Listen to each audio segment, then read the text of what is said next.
camera one. Starting camera two. None of this is going to be on the end. I wish it would be. That was hilarious. So when you stop talking, we can get started. So stern. Oh, gosh.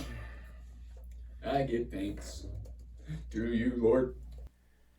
Anxiety, it seems like we're all going through it, and it seems like a lot of us have it. So what is it, and what can we do about it? Welcome to the Dangerous Faith podcast and Dangerous Faith YouTube channel. We are the Spencer. I'm going to slap you. Apparently, I wave my head too much in the videos, according to Blake's dad. So, hey, Blake's dad, I'm trying to do better. It's just hard, and I get in my head, and I get nervous. So forgive me. Anyways, welcome to the Dangerous Life version of the show, and we talk about things that Gen Z is going through, and one of those things is anxiety. So we're going to go ahead and get started. It seems like either we are struggling with anxiety or a dear friend of ours is, or some combination. And from impact360institute.org, it says that 26% of Gen Zers are anxious. So my question to the team is, a lot of people our age are anxious. Why is that, in your opinion?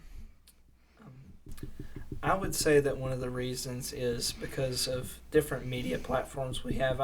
I'll mainly say the news.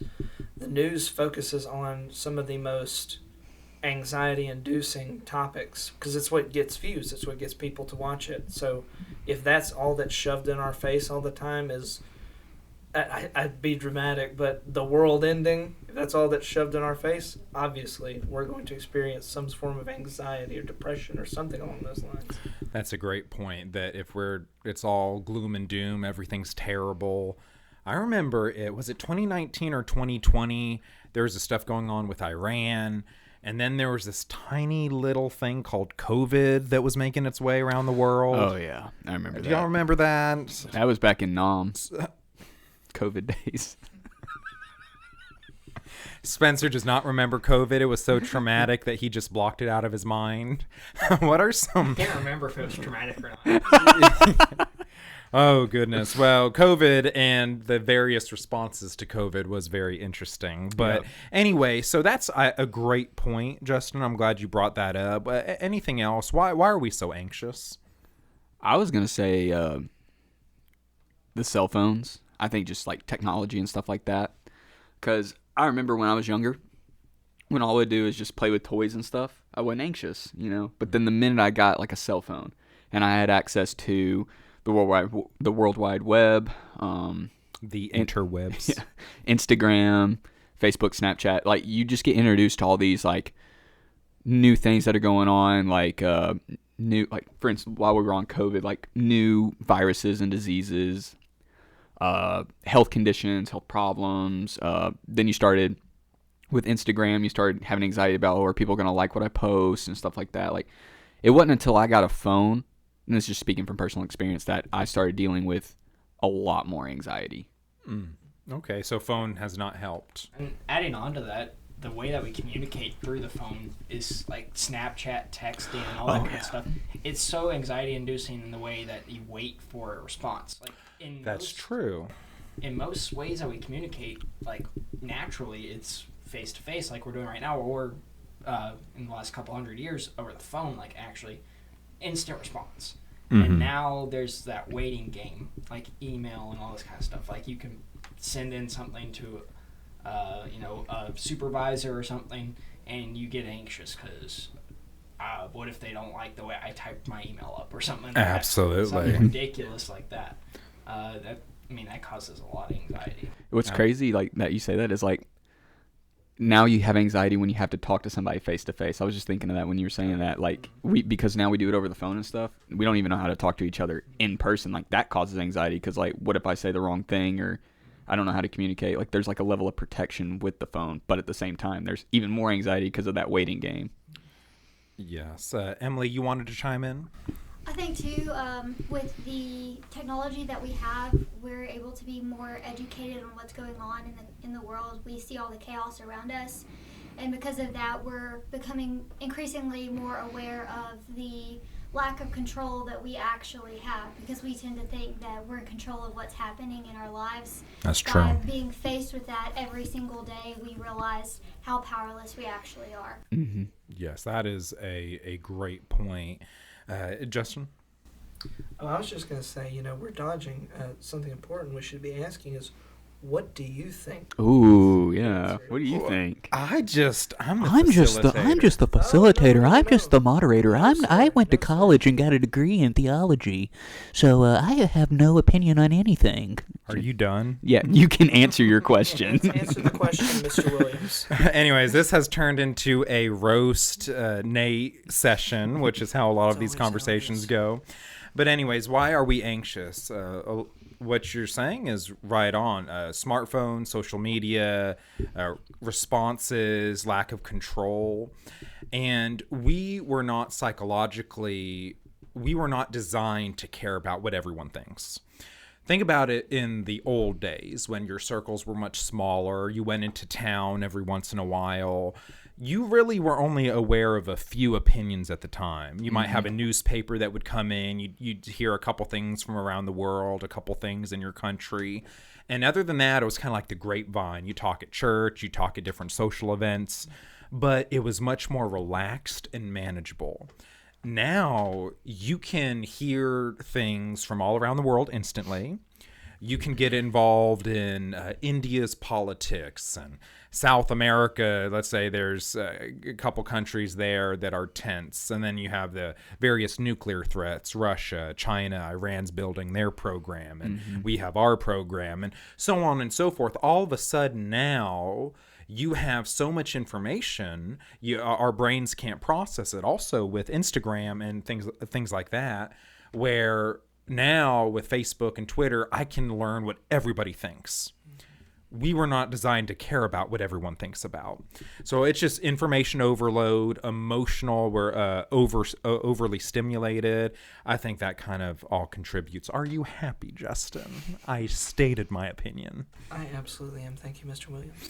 Okay, do we have anything else to add about the causes of anxiety before we get to the other end of what we can do about that? Justin? Something else to kind of add on with the social media thing, I think because people tend to now wear their feelings on their sleeves. Not that there isn't some things you shouldn't say online, period. Yeah. But there's also the anxiety of cancellation, which can completely ruin your life.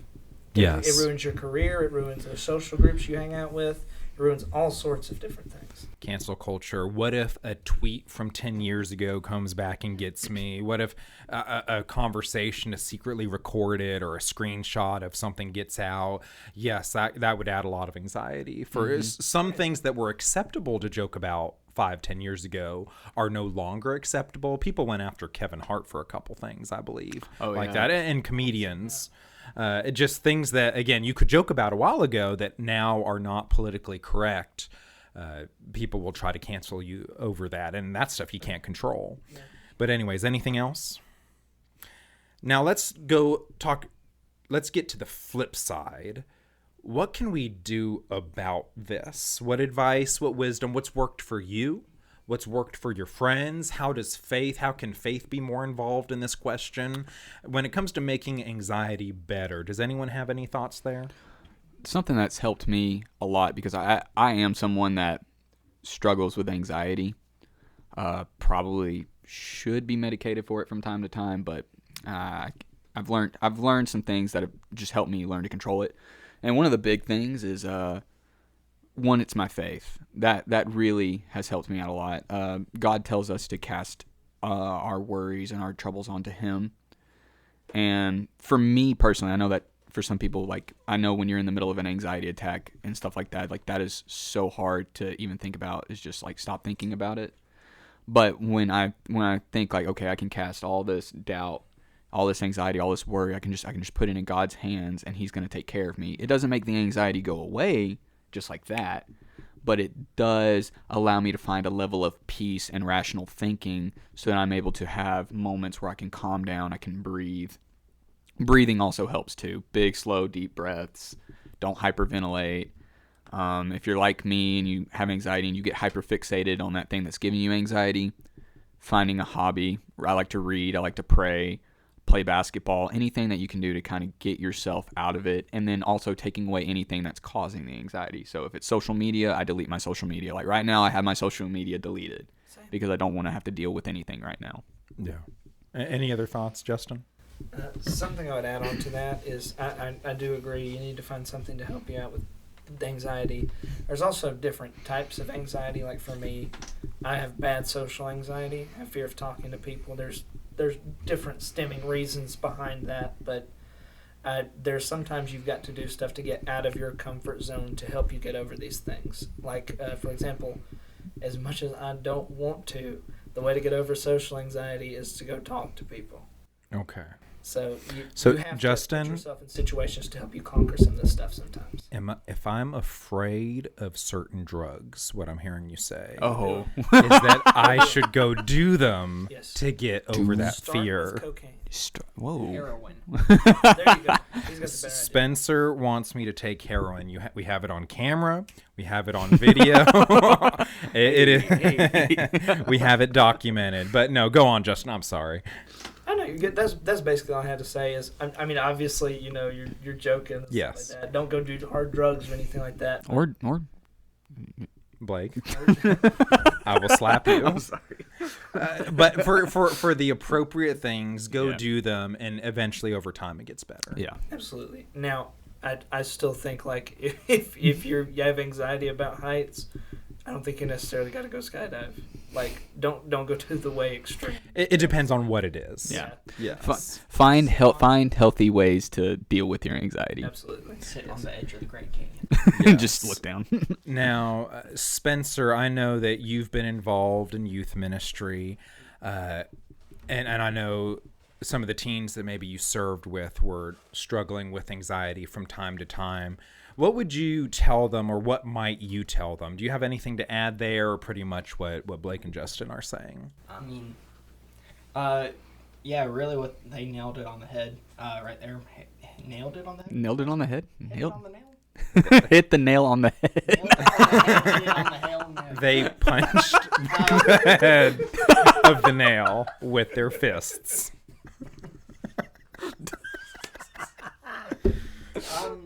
So, in my short time in youth ministry, I didn't really have that conversation a lot, but I know she's had more conversations because I don't know if it affects women more, but women usually open up about it more, their anxiety and all their problems. So I think that's a better question. Spencer, is this because you believe women are inferior? Is that what you're I saying? said they're more open. Is being more open inferior? I'm just kidding. I like twisting people's words. It's a very healthy thing to do. Emily, do you have any thoughts about anxiety, like how to help people going through it? Any thoughts there? So I'm just going to put myself out there. I've really struggled with anxiety a lot in my life. A lot of it comes from a history of trauma. Yeah. And I know for myself, when I find myself getting anxious, I try to catch it before it gets out of hand. Okay. And the way that I personally choose to deal with it is by immediately going to the Lord in prayer and telling Him what it is that I'm anxious about, and just reminding myself that He's in control of all things, and that regardless of what is going to happen, I know that He'll be with me through it and that He can use it for His glory. Yeah. So I think, that's the biggest thing, is just acknowledging that God is in control and I'm not alone going through it. And so even, at night sometimes when I get anxious, especially when I was living alone prior to getting married, just turn on some worship music and worship. Try to get out of that zone, like Blake was saying, where you're allowing yourself to dwell and just keep rotating those thoughts. Yes. Okay. Yes. A lot of good advice and wisdom there. I think that. Oh, Justin, go on. You finish your thought. I think that we want a well-rounded response to anxiety. So, for example, check your sleeping habits. Get good sleep. Eat well. Check your social circles, because sometimes we have friends that are particularly anxiety-inducing. depending on various levels of drama. And yes, we won't point anyone out that causes anxiety. No. But No, you. we have not mentioned anyone by name. But whatever. Just kidding. Check your social circles, also your relationship with God, reading the Bible and praying and understanding, all right, where does my identity come from? Who ultimately is in control? All of these things are good. And now let's talk briefly about medication, right? Oh, okay. So I'm sure that if you take medication for anxiety, depression, or other things, it's because you don't love God. And that you can't be a Christian if you take medication. Is that accurate? Let me ask you this question instead. We'll get to that question, but that reminds me. How do you feel about that? How do you feel? I want to get your insight on this because I've watched a lot of faith healer stuff. Name it, claim it, baby. I think there are people. I'm not gonna be that person that says that those gifts don't exist anymore. But I'm also in the camp of God gives people like doctors. He gives them the gift of medicine. And he puts people like that in this world that will help us. Yeah. So how do you feel about that? About the faith healer? Where are you in the faith healing camp? Yeah, Nate. Tell us. Definitely. I think charismatics, Pentecostals, there are just a lot of different thoughts there with the gifts of the Holy Spirit. I believe that God can and does heal. This is going to be a very generic answer, so Blake, I'm sorry to disappoint. That God can and does heal, that he often works miracles. I believe in a God that does miracles, but he doesn't always heal every time in every situation. Mm-hmm. And how God decides, all right, I'm going to heal this person, take their anxiety completely away, versus I'm going to allow someone else to struggle with it. What his thought process is, I do not know. But I do think that God definitely can heal and does heal. Now, whether or not an individual has the gift of healing, that can be the subject of another video, but that might take us in a different direction. That's fair. Fair enough. We'll talk about Pentecostalism, the gifts of the Holy Spirit, cessationism, maybe that after the first century, after the apostles passed away, that certain gifts like healing and prophecy and tongues, they're gone, versus continuationism, that they're still around and that individuals will have the gift of healing, prophecy, tongues, interpretation, things like that. We'll have a video on that and we'll get different thoughts, but let's steer a little bit away from that. That's fine. Justin? To back on the topic of the medication that we were talking about, I think something else to add on to that as well is because it becomes ever more prevalent and legal in the United States is people are using things like marijuana to treat anxiety. It's a very common thing. I mean, in some states it's legal, some states it's not, but people still use it for that. So I guess something we need to really sit down and think is I personally am okay with medication if someone is like to the point where they cannot function. Yeah. But I don't think marijuana is ever the answer, so I think that's something to discuss as well. We also have a video on marijuana. Let's just take versus specific medications and specific drugs. Let's take a step back and talk about medication just in general, because marijuana can be its own thing. Spencer? I think medication, it can be helpful, but it doesn't need to be the first stop. You don't need to go to a doctor and say, hey, I need you to put me on something for this, when you haven't even evaluated your own health, your own social situations, your own daily routines. If you look at what actually, is like, check your diet. Say, hey, am I going to McDonald's 3 meals a day, or maybe not something that extreme? Spencer, I'm only going 2 times a day. It's still pretty extreme. Okay, all right. Go on. Am I eating whole, nutrient-dense foods, or am I just eating junk? Am I on my phone 12 hours a day, or am I outside for a couple hours a day soaking in the sun? Am I, like, what is my life like? And then, I think if you're you right. haven't changed your life, if you change your life and it's still not working, then I recommend go to a doctor. Say, hey, I need something. I've tried everything.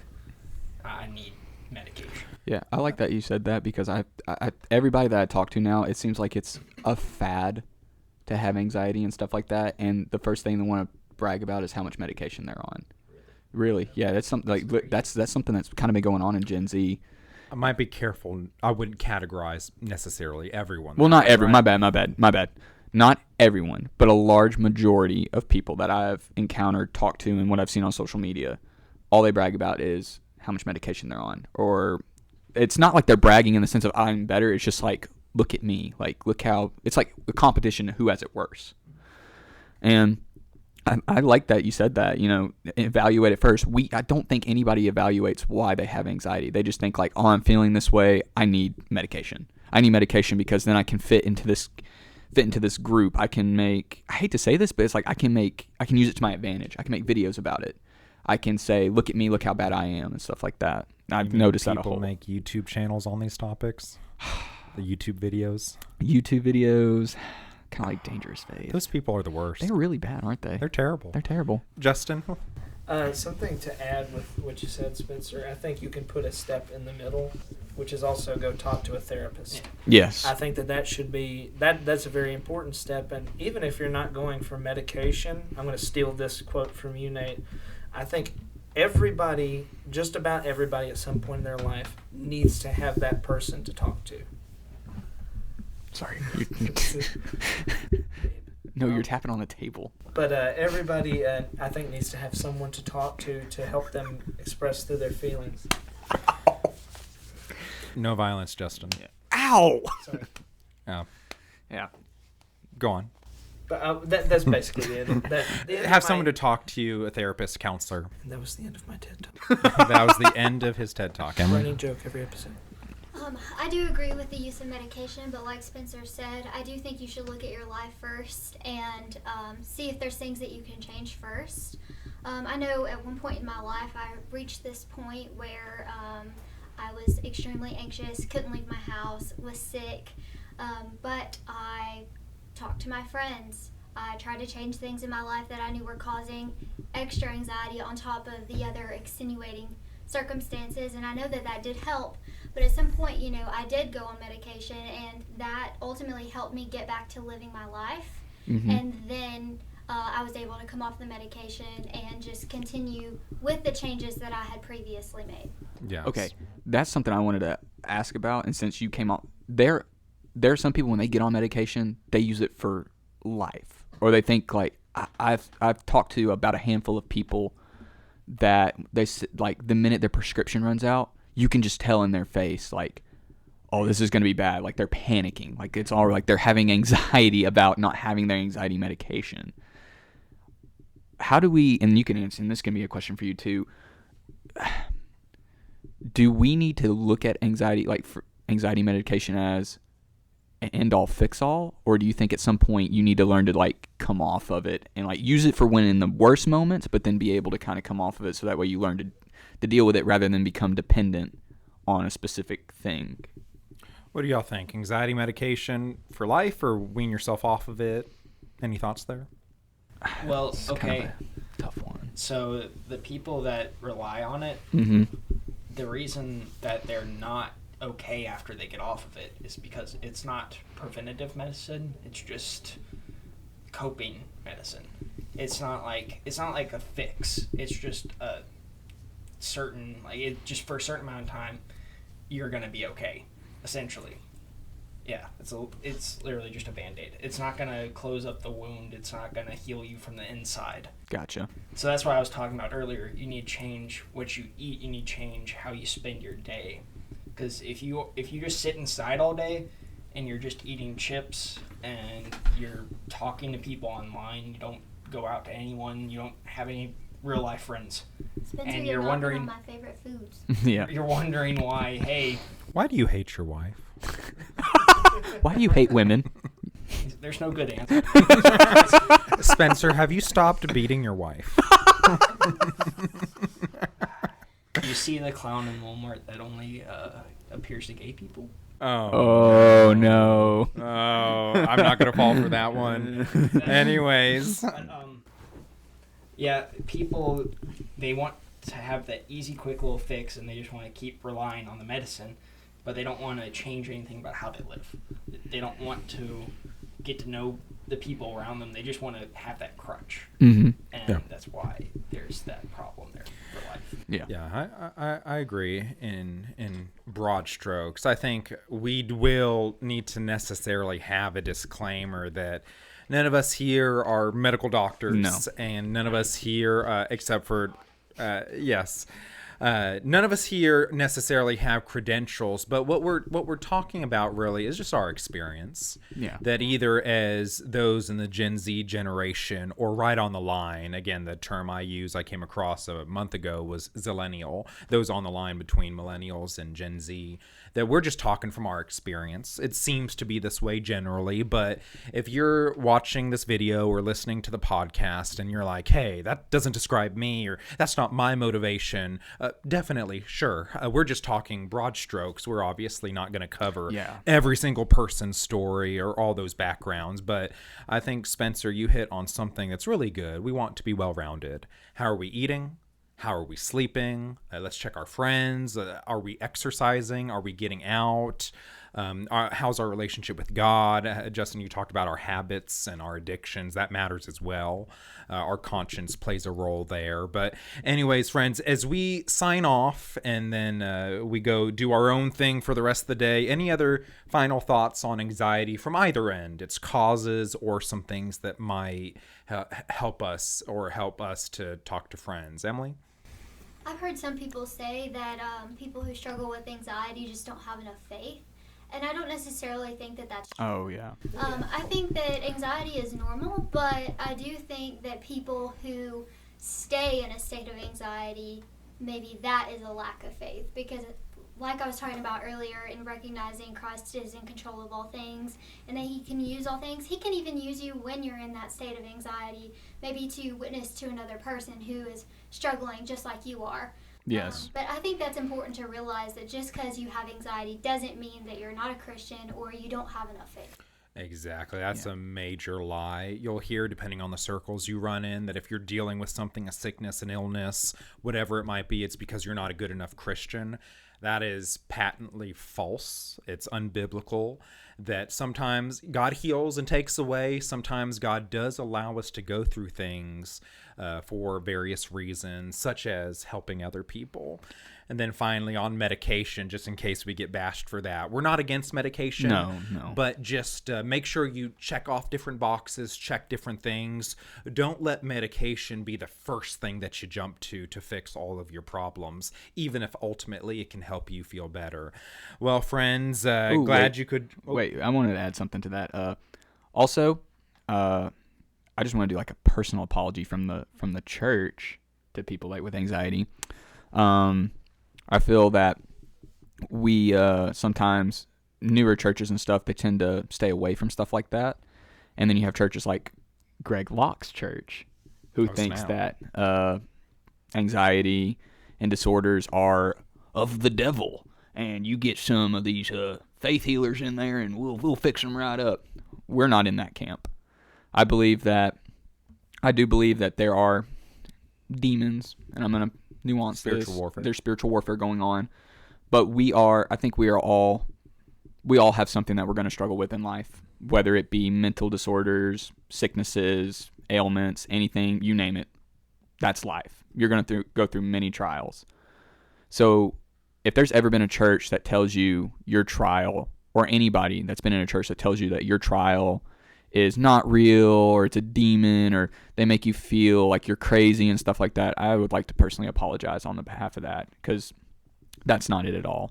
When you come into the church, we want to bring you in as you are, and we want to help you, and we want to help you get better, and we want to sit down and we want to listen to you and allow God to use us, like allow him to move in us to help you and guide you closer to him, because at the end of the day, God's gonna fix everything, whether when you're alive or when you die. He's going to be there, and he's always been there, and he's going to heal you just like that. So new bodies, yes, new heavens, new earth, new creation. And we look forward to a time No more crying, sickness, pain, war, death, injury, all those things. And that's what we're moving towards. Sometimes it seems slowly, but one day we'll be on the other side with our Savior face to face. And I think that's a great way for us to finish this podcast episode, Dangerous Faith YouTube video. Keep on coming back. We try to upload once or twice a week, give or take. And like, share, subscribe. Let other people know about the ministry. Check out our website, dangerousfaith.net. Until next time, we'll talk with you later.